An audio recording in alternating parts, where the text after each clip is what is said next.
welcome back, guys, to episode 4 of the SatoSHE show with me, Molly, Lena, and Mia. Mia's back. Yay! Yeah, because you weren't with us for the last episode, Mia, were you? Well, I've traveled a little bit, but probably the most interesting part has been the Mexico part. I've been in Baja California for the Bitcoin Standard Conference, and I have to say it has been awesome. I've met so many Bitcoiners, the conversations were great, the food was amazing, and we spent a lot of time together, even in a very remote rancho just in the middle of nowhere.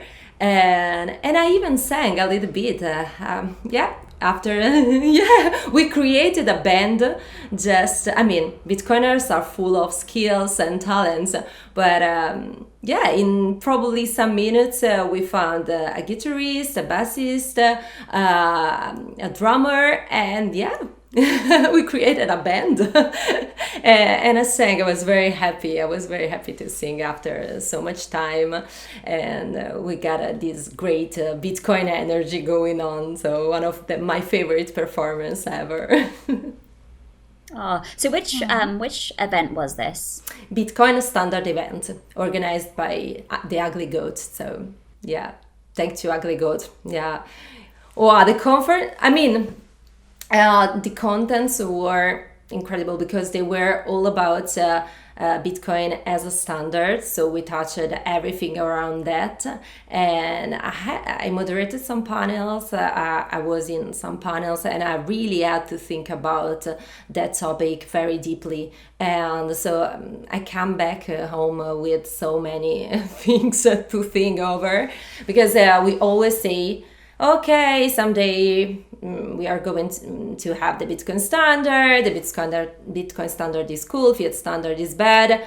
But what about the mid-term consequences? What about the long-term consequences? What about tomorrow? So it were pretty interesting. I really hope there is going to be some recording so we can share what our thoughts were about that topic. Yeah, because I think the community will be very happy to know about the conference. Yeah, that's really cool. So is it quite a small conference then? Because I hadn't heard of it until you mentioned it. Yeah, it was a very small conference. Actually, my favorite size of conference, because I consider myself Bitcoin events junkie, because I used to love so much all the Bitcoin events, meetups, conferences, and then I had a baby, so I had to stop a little bit, but I clearly remember that after 2 months I was there in Lisbon again to a Bitcoin event. But then COVID happened, and then I was so sad, just like everybody else, because I wasn't able to go to all these amazing Bitcoin events. But actually, I always prefer the smallest one, because you have the time to speak with each other. They are very calm and relaxed. And also, if there is a good selection of speaker, you get incredible topics too. So I really like it. Giant events. I wasn't in Miami. I cannot imagine how cool it was. But even from here, I was just like, oh my God, this is even too much. I'm not going to meet all the people. I'm not going to speak with anybody. So probably I would have suffered a little bit of FOMO during that kind of conference. And this one was the perfect size for me. Yeah. That's cool. So you're not going to Bitcoin 2022 then? No, I think I'm going to go, but for sure. I will try my best. It's not that easy, because at the moment US and Canada don't want Europeans. Last time would have been 1 month of traveling just to be there for 3-4 days. But hopefully things will be better next year, or otherwise we'll find a way. So probably I will be there. I don't know about you, but I really experienced a lot of depression staying at home. I feel you though. Yeah. I feel you. Like I'm also really not a fan of big events. I actually consider myself an introvert. Like I get really stressed out by even small groups of people.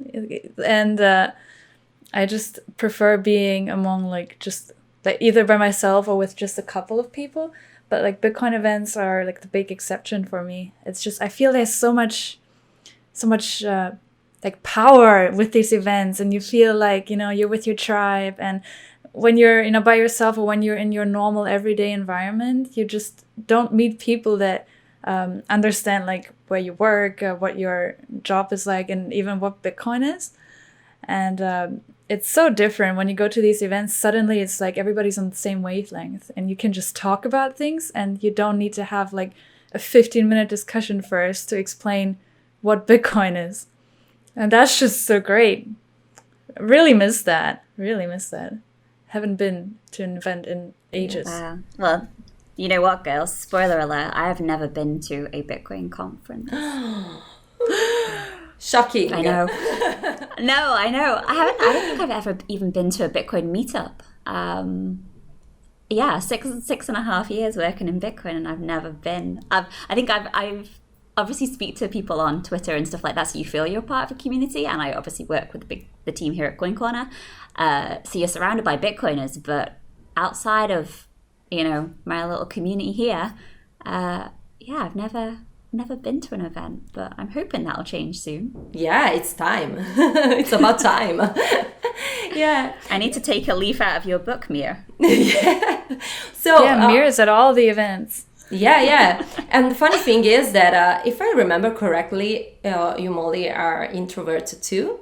And I consider myself an introvert too. But I'm completely different during Bitcoin events, because usually, it's too much energy for me. But at Bitcoin events, I just like gain energy from other people. It's the first time for me, and I really love this thing, because it's completely new, and because the energy around is so different, and everybody is just like working on the same goal, but everybody is so different because they have their own stories, their own life, so you get so different points of view, so you cannot help but recharge yourself. Oh my god, I feel excited just listening to you talking about it. Time for a SatoSHE conference. Oh yeah. I need to go. So which ones are you girls going to next, or what do you have lined up? So Dubai will be the next one. So yeah. Which one is that? Understanding. That's Understanding Bitcoin. Understanding right? Bitcoin. So yeah, that one will be small too, because there are some limitations. But I'm looking forward, because it's a technical conference. So my favorite ones too.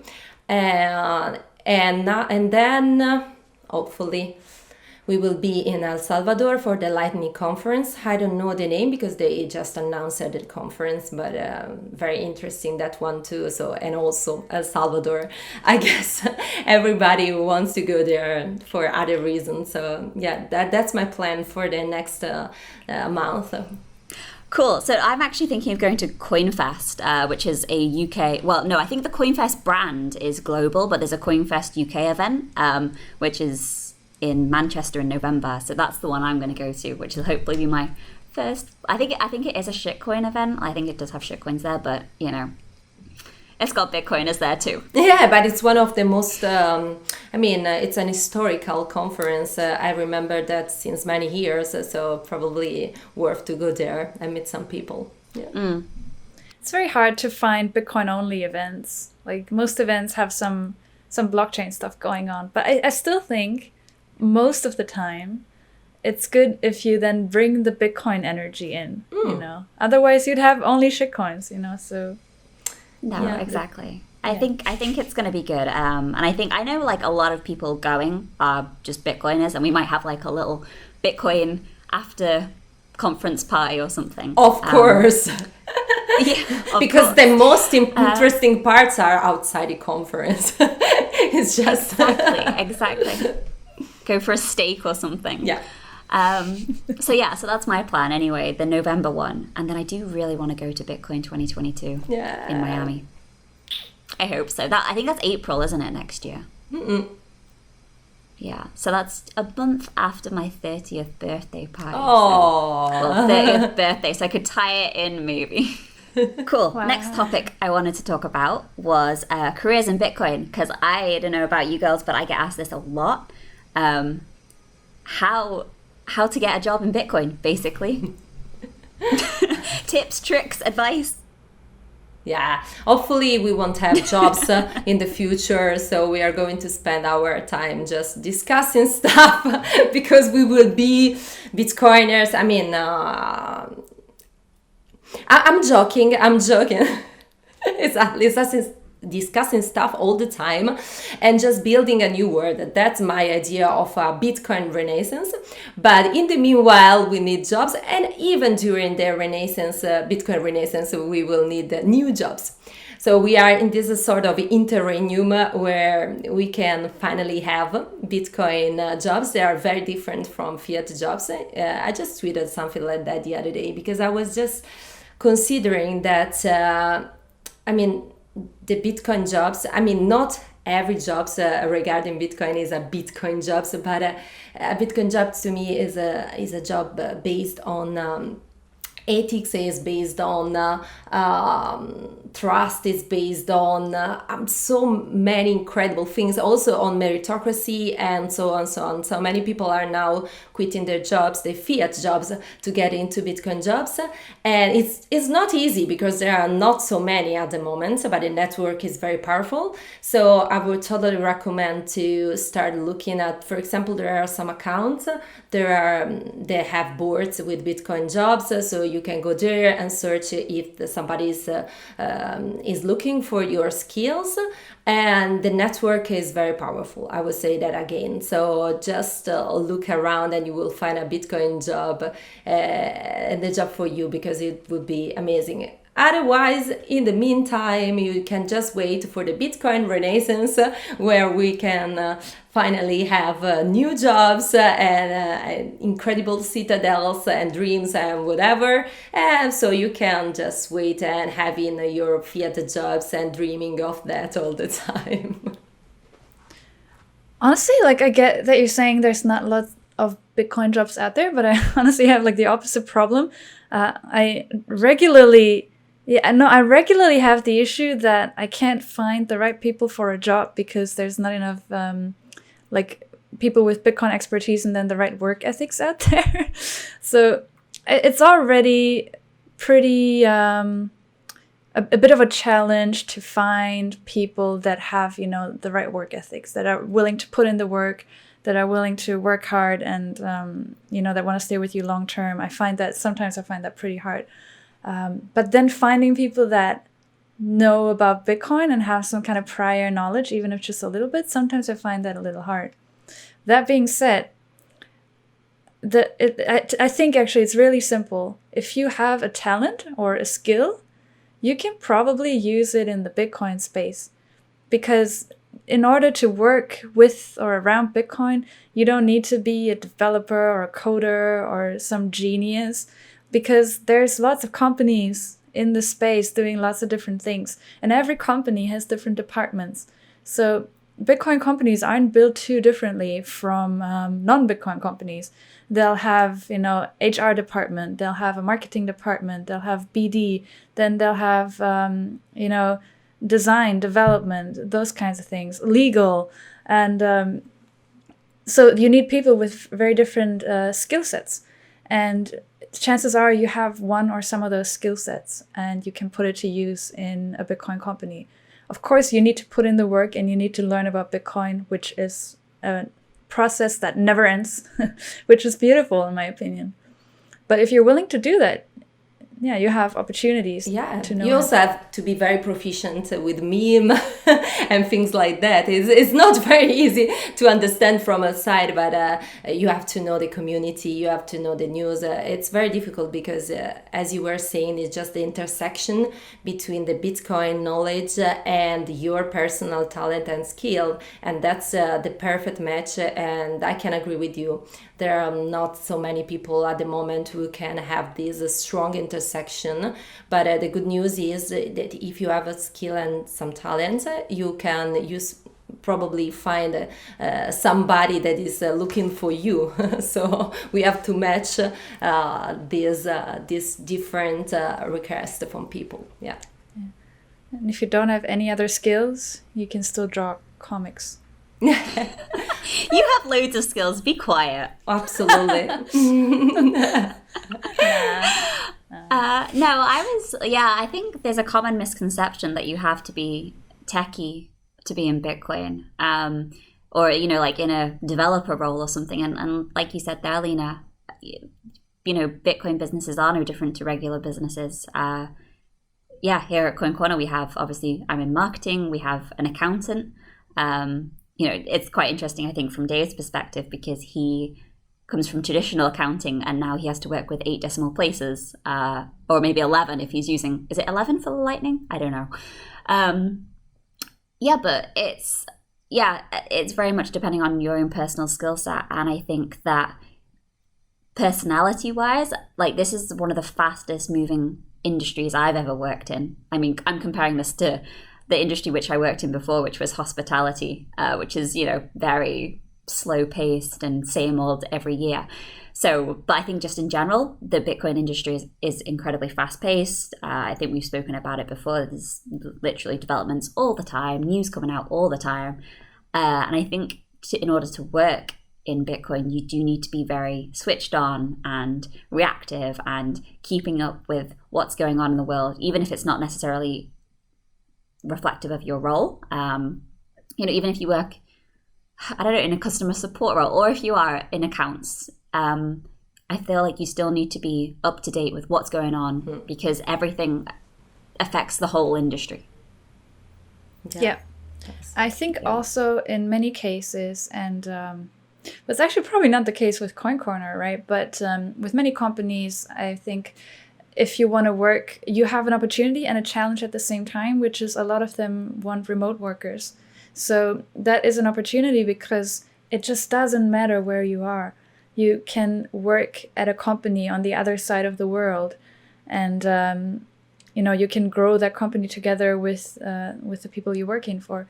At the same time, it's a challenge because it is not easy to work from home or to work remotely. You need to work very independently. And that kind of goes hand in hand with what you said, Molly. Like, you also have to be able to keep learning and keep educating yourself and keep up to speed by yourself, because nobody's necessarily going to help you with it. Everybody's really busy in this space because it's growing so fast. Everybody's just trying to keep up, So you got to do the same. So that's, in my opinion, it's really exciting. No day is like the other. But that is something that you got to be down for. Yep. Yeah, the remote working side is very interesting, because that's not something that we currently offer at Coin Corner. And I know that's kind of goes against the norms of most Bitcoin businesses, because everybody seems to be working remote. That's just our own personal preference. I guess we're lucky here on the Isle of Man, because I feel like COVID really forced that remote working for a lot of businesses. But being here on the Isle of Man, we didn't get too badly hit with COVID. We had a couple of lockdowns and we were all working from home and had to go through that. It was a nightmare. But now that we're all back in the office, I think though that working from home life made us appreciate being together as a team in the office. Because like I just said, you do have to be very self-motivated and to keep up with what's going on. Whereas when we're as a team here in the office, we can talk about it, what's going on with each other. And we actually have on a Friday, like, news meetings. So, I mean, we're a big team now, so we have to split it. But we everybody brings a news article and we kind of discuss it as a team about what's been going on and kind of break it down and explain it for other people. So I will bring like a marketing, like if I see something that's cool, like a Bitcoin marketing story or whatever, or like our compliance team will bring like regulatory news and then help explain it to the rest of the team, which keeps everybody kind of up to date. But yeah, I mean, hats off to, I know you both work from home, but I couldn't do that. I get it. If I may stress a point, I think an important thing to remember is also that the Bitcoin industry is growing very fast, and at the same time, there are new paradigms. Paradigms. I don't know how to say that. You can keep it, or you can cut it. You do whatever you prefer. I was saying what I was saying. Okay, so the credentials are not that important anymore because it's impossible to have a credential in Bitcoin at the moment. There are plenty of people. There are pseudonymous. That are working in the Bitcoin industry, for example. There are plenty of people that are not techie, but that misconception was because in the beginning you used to be a techie to work in the Bitcoin space, but right now everything has changed so much. But you don't need so many credentials because you cannot have them. So don't be shy, apply for this job. That's my recommendation, because if you have some talent, skills, and you want to grow, you are a hard worker, you are going to find a place for you in the space. So it's very important to not to stick with this idea of academic or whatever credential. Yeah, if you work hard, if you have ambition, you can find a job in the Bitcoin space. Yeah. Though I do have to say, the last couple of months, I've been getting a number of applications from people who put in their resume that they are certified Bitcoin specialists who took some course on Bitcoin. I don't. Can anyone call themselves a certified Bitcoin specialist? I wouldn't call myself a specialist by any means. I think. Well, you don't have a certificate. You're not allowed to. You know what? Maybe that's it. Maybe I need to get one of these certificates. Usually from LinkedIn, right? Yeah, it's always from LinkedIn. That's a giant turn off, a giant red flag. I'm not going to go on looking at the curriculum if you put something like that, because it's stupid, it's impossible, and maybe in some years there's going to be some certification or whatever, but it's very early, so don't put that. Yeah. No, we know it's bullshit. We can see right through it. Yep. Cool. So TLDR on jobs. There's a job for everybody in Bitcoin. Yeah. If you work hard. Yeah. If you work hard, of course. Okay, cool. Right, this next section then, we haven't done before, but we're going to try it. Now, we get asked questions. We got asked some questions after we put out the first episode, I think. And then we also posted in our Telegram chat if people had any questions for us that they wanted to ask, feel free. So, Lena, you have collated some questions that we've been asked, that we've picked our favorites. Yeah, and we're going to go through and answer them. Yes. The first question that we will try to answer is from Money Ninja. And Money Ninja's question is, why do you think there are fewer women in the Bitcoin space?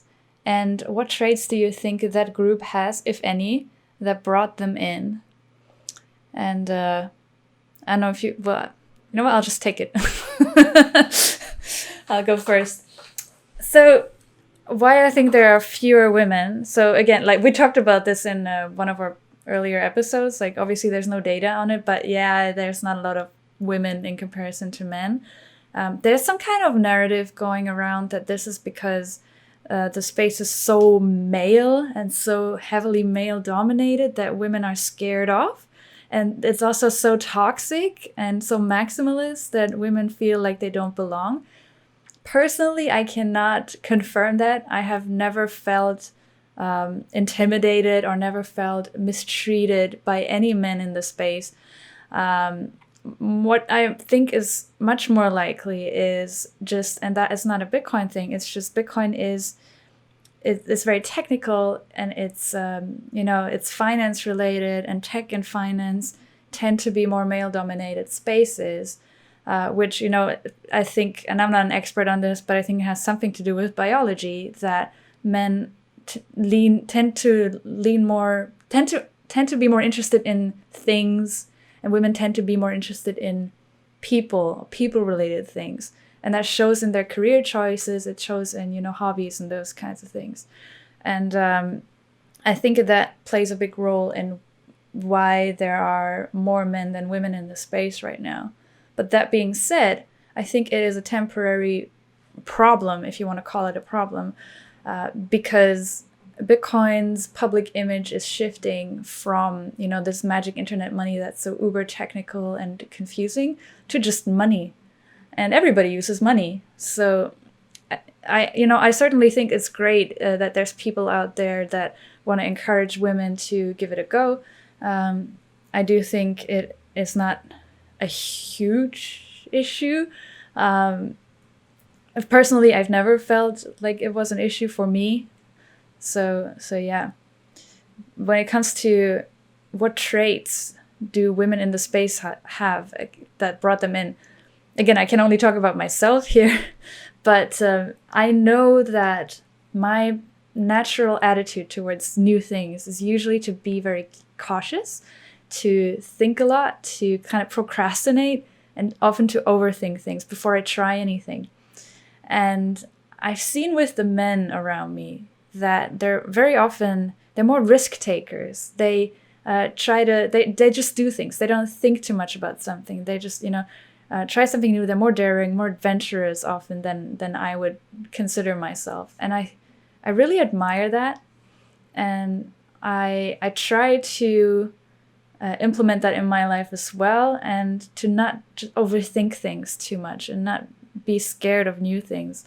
And again, that's just, you know, for me, but that has helped me with, you know, my Bitcoin journey, so to say. That's cool. What about you, Mir? Well, I have to say that it's kind of natural in a way. If you have, Bitcoin is at the intersection of many different disciplines, and these disciplines are traditionally male-dominated. So if you think about computer science, cryptography, economics, finance, and you put all the intersection, yeah, at the moment you can understand why not many women are so involved. But as Lina was saying, that's just the beginning. And I'm looking forward for a day when Bitcoin will be so natural, so easy to use, that more women will be involved without many action. Bitcoin is amazing. So many women will enter. Probably there is, at the moment, we are not communicating that well the part that Bitcoin is about sovereignty and also financial sovereignty, and that part would, in my opinion, attract more women. At the moment, we are looking for, really, are we looking for a ratio of 50-50? I don't know. Maybe at the moment the quality could be more important than quantity, because if we can communicate well about the concept and everything about Bitcoin, it doesn't matter that much the ratio. But let's see what happens. Bitcoin will be just a normal tool in our life, and the ratio will be 50-50 in the end. I don't think we've mentioned it on the podcast with Anita, but what Lina just said there about women being a little bit more reserved when it comes to, men being more risk takers. Obviously, Bitcoin is, at the moment at least, quite a high risk investment, or whatever you want to perceive it as. Whereas women, I think, tend to, I don't know, generalizing, need to have all the information and think it through. And I think it's very good when you have places where you can buy small amounts of Bitcoin, because it is just dipping your toe in and testing it, which then helps kind of create that reassurance that it's all okay. Bitcoin is fine. There's nothing to worry about. Totally agree. Okay, next question. If you could start Twitter life only, would you be female or anonymous, and why? Anonymous. I've done everything wrong from the beginning, because for safety reason, and also because people cannot assume things on you, so you are freer to express your opinion and to tell tough stuff. Nobody is watching you that much because, your family, friends, whatever. I feel that I always in some way restrain myself because there is my face and my name. So not that much anymore, but with an anonymous account, a pseudonymous account will be totally better in so many different ways, and it would be even more fun if you think about it. Yeah. Well, I think if I could start my use of the internet over, I would do a lot of things differently. Honestly, I think it is cool to kind of grow up in a time like where the internet was available like early on during my life, and it started growing. And nowadays, the kids nowadays, they just grow up with like the internet and social media, which is really cool, but it's also really dangerous. Because we have this situation where everything you do stays online forever, and it's getting people canceled like decades after they said something that was okay at the time, but now is not anymore. See, this is an interesting one for me. So I come at it from a slightly different perspective in that, yeah, like I agree that I can't even say it. Being a non is, it has its benefits. But for me personally, I think it's a difficult one, especially in Bitcoin, in the sense that because like even SatoSHE, obviously an anonymous creator, there's an air of mystery around it. And I think there runs a risk sometimes that when people don't know who is behind certain things, whether it's companies or projects or whatever, I don't know, it's kind of nice to have a face to that. I hope I'm making sense. Yeah, I don't know. Maybe obviously I am on Twitter as myself, but I represent Coin Corner. Maybe if I was sort of like individual, like independent or freelance, then maybe it would be different. But I think that when we're trying to bring new people into Bitcoin, I think unless you're not Bitcoin minded, I think most people want that sort of reassurance that there's real people behind it. So I think, yeah, do you know what I mean? So I think sometimes having yourself on there is a benefit, because when we're trying to bring new people in, they need that. Bitcoin in itself is this mysterious currency that was created, by this mysterious creator, which is all great, and it's a fantastic story. But reality is that's very hard to bring. Down the line, how are we going to bring people in to Bitcoin when it is essentially magic internet money?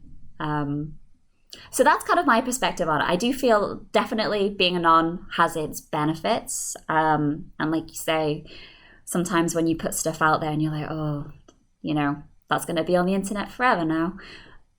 That's obviously not great, but I don't know. I personally, I don't think I would be anonymous. I don't think I could be anonymous because I put too much of my personality out on Twitter, and I like people to, get to know me, essentially. But that's just me. There is a real value to having people who show their faces and represent. Like, great example is Michael Saylor, who undoubtedly had a major impact on Wall Street's involvement in Bitcoin. And, that would not have happened, or at least not have happened nearly as fast had he been some anon guy. Because nobody would have cared. Like, oh, anon guy buys $250 million worth of Bitcoin, right? No, nobody cares. Yeah. We are Bitcoiners, so we love immutability and things like that. But I strongly feel that there is a right to oblivion in some way. So I'm very scared, probably because I'm the oldest between us. So I spend a big part of my life with no internet, or very, early internet. So I clearly remember when we used to do stuff and nobody remember about that. So I'm scared about that, the idea that everything is staying online, multiplied forever and forever. So yeah, this really scared me. This is why, even if I totally get your point, Molly, and I think it's very important to show ourselves, our personality, our face, because it's really powerful in including and attract people. At the same time, I'm so scared about what's going on nowadays. Yeah. Yeah, I think there's pros and cons of being your face and anon. Okay. Yeah, if you are not sure whether you should start your Twitter anon or not, start it anon, because once you're no longer anonymous, you can't go back. So that, better think about it more than I did and Mir did. Yeah. There are some really successful anon accounts as well. Yeah. Plan B. Yeah, that's who I was trying to think of his name. So successful, I can't remember. Yeah. I always get confused between his display name and his handle, and then I end up amalgamating the two to come out with something random. 100 trillion Plan Bs. Yeah. Yeah, also their Gigi. I love the fact that their Gigi is not showing his face on podcasts. I love their Gigi. He is brilliant. Or she. Or whatever. They. Yeah. The Gigi's, yeah. Okay, next question is from Money Ninja. Money Ninja had really good questions for us. Mm-hmm. How did friends and family react to your entering Bitcoin as a career, and how has that changed over time? Okay, I guess then when I entered Bitcoin, was that 6 years ago? First of all, no one had heard of it. And I think if you Googled Bitcoin around about that time, there was only sort of like Silk Road stories and, negative news coverage. So I think initially my friends and family were like, what on earth is she doing? Like, what is she getting involved in? But I think as well, people thought it was kind of like a little nerd to cryptocurrency. Now people think it's really cool, and kind of going back to the Bitcoin jobs, everybody wants to work in Bitcoin, and everybody, everyone thinks it's cool now. So it's done a nice, circle, whatever it is. It's come back to basically being, I'm now cool, which is something I thought I'd never say. I think you're really cool. Thanks. You have to say that. I know. Yeah. So that's mine. What about you, Mia? Well, yeah, it's the same. Nobody knew what Bitcoin was, and probably they still don't understand that much, which is great. They were kind of shocked because, I changed a lot of different positions and different jobs. When I met Bitcoin the first time, I was a vocal coach, so it was a kind of huge shift from what I was previously doing. So that was the most difficult part, to make people understand that I wasn't going mad and crazy. But at the moment they are kind of okay. It's very difficult to explain what I'm doing, what is Bitcoin, but families and friends, they are just trusting and not verifying at the moment. But I think at some point they will think that we are doing something cool, but I'm still waiting. What about you, Lena? My friends and family are not into Bitcoin. I failed. Actually, that's not true. I have one success story, and that's my aunt. I recently found out my aunt is a Bitcoiner. I'm not sure if it's thanks to me. I would like to think it is. But yeah, I am surrounded by people who are not very interested in Bitcoin, which is perfectly fine. I don't want to force it on anybody. I think, once they're ready, they're going to get into it. I did get them the Bitcoin Standard, though, because I am convinced that if you read that book, you cannot go back. So I am waiting for that orange pill moment. I am still waiting. but I am patient.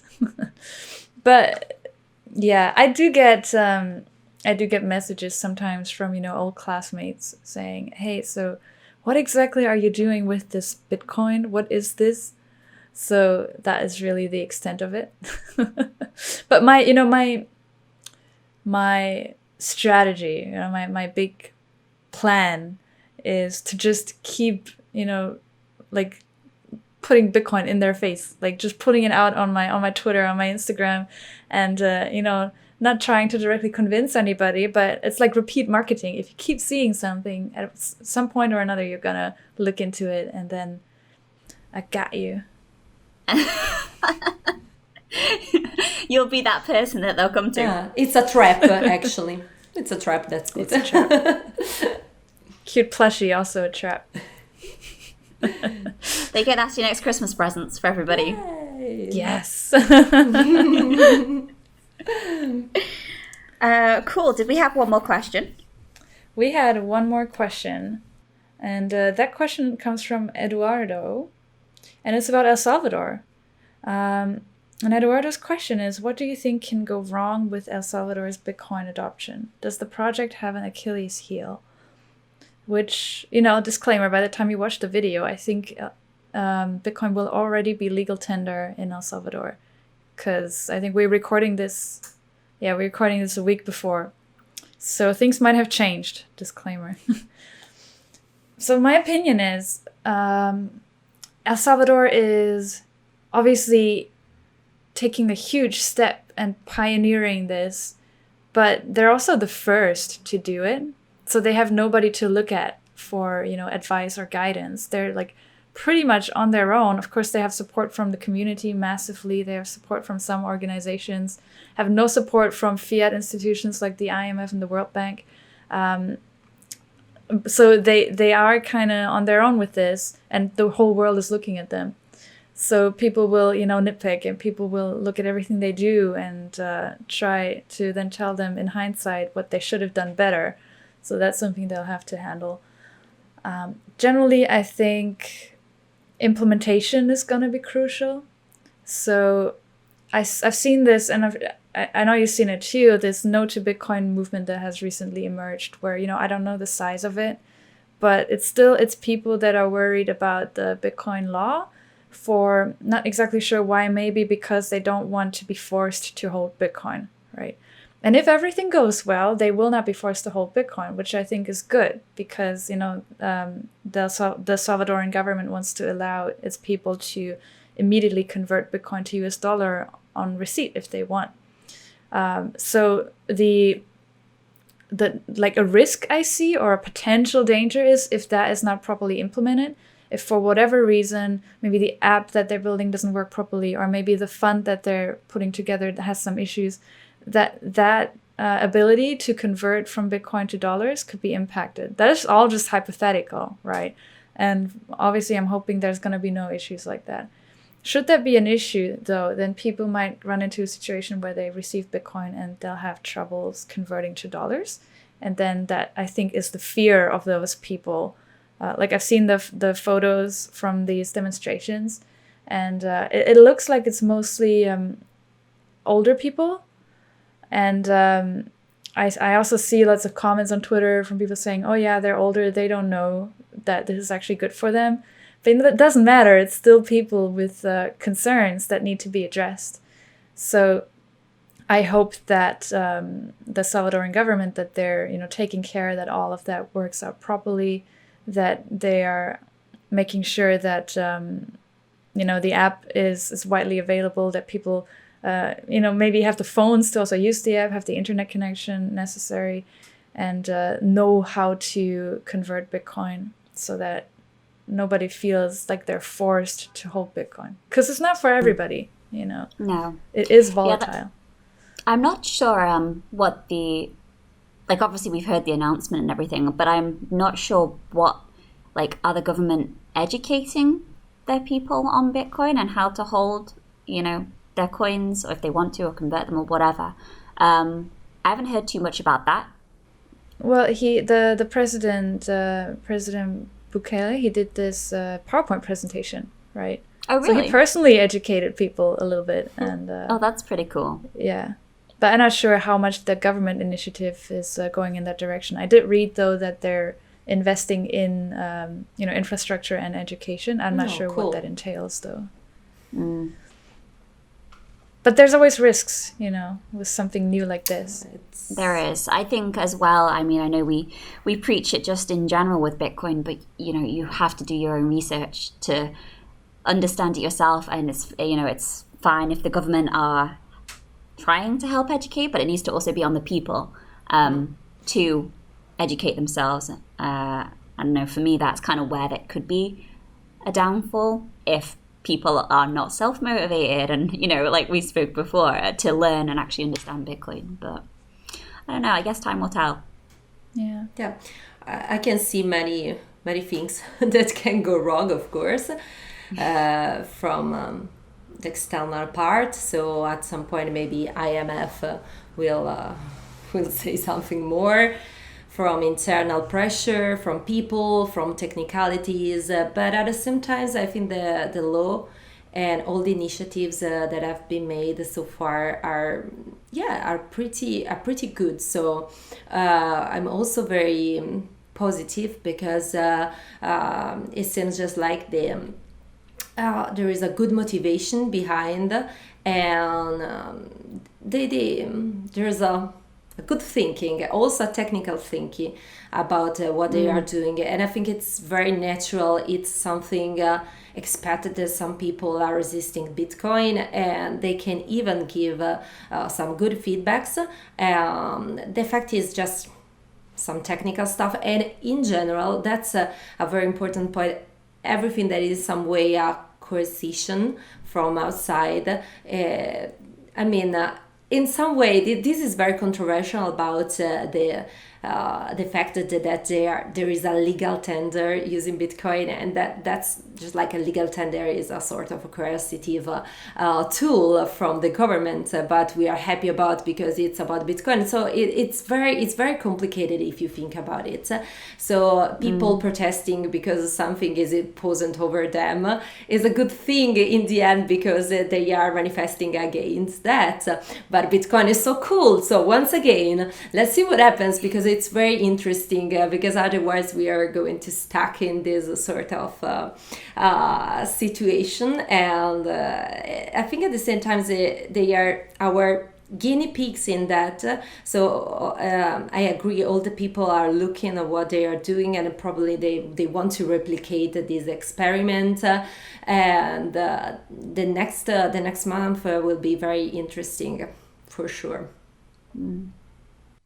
Yeah, I think you have to respect what El Salvador are doing. I mean, it takes countries like that to drive forward the innovation. Let's face it, they're the first one to do it, and that's great, and they're leading the way.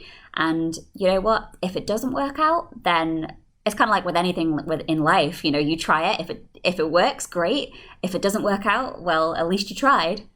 It's more than other countries are doing at the moment. It is. Yeah. You don't want people's livelihoods to be at risk though with these things. Yeah. Right. So I agree with Mir too. Like, imposing anything is not great, even if it's Bitcoin. Yeah. I think it's not great. So the Salvadoran government's promise that nobody has to receive Bitcoin who doesn't want to, because they'll use an app that just auto converts to dollars, I think is great. Just hopefully it works out that way. Right. Well, we will find out probably on the next episode, or because it'll be a weekend. Yeah. Cool. I think that's all the questions. No, it's not, but we'll do the rest next episode. Right. Well, that is the end of the episode. A little bit longer as usual. We're kind of aiming for the half an hour, but we keep running over. Yeah, I said a lot of stupid stuff again, so we can just cut that out. That's okay, then we'll probably take it down to half an hour, which will be great. Wow, that hurt. It's all right. I'm including my stupid stuff that I said as well in that. Sure. No. I want everything, also my bloopers and my blah blah blah blah bling wrong. I want everything. Be authentic. Yeah. Cool. Yeah. Then, as usual, subscribe. Lena, are we pointing today? Subscribe. Subscribe. And what was the rest? Oh no, wait. Like and God damn it. Like, subscribe. Yeah. Like, subscribe. Ring the bell or something. There's a bell apparently that you can ring. Oh, for notifications. Yeah. Yes. Yeah. Follow us on Twitter. Twitter even. I'm gonna do that one again. Follow us on Twitter. Join our chat on Telegram. You briefly slipped into American English there. I know. That's honestly Twitter. Twitter. My mum would be so ashamed of me not pronouncing my T's. And yeah, that's us. Done for another episode. Yes. Yay, cool. Right, see you next time. See you next time. Ciao. Bye bye.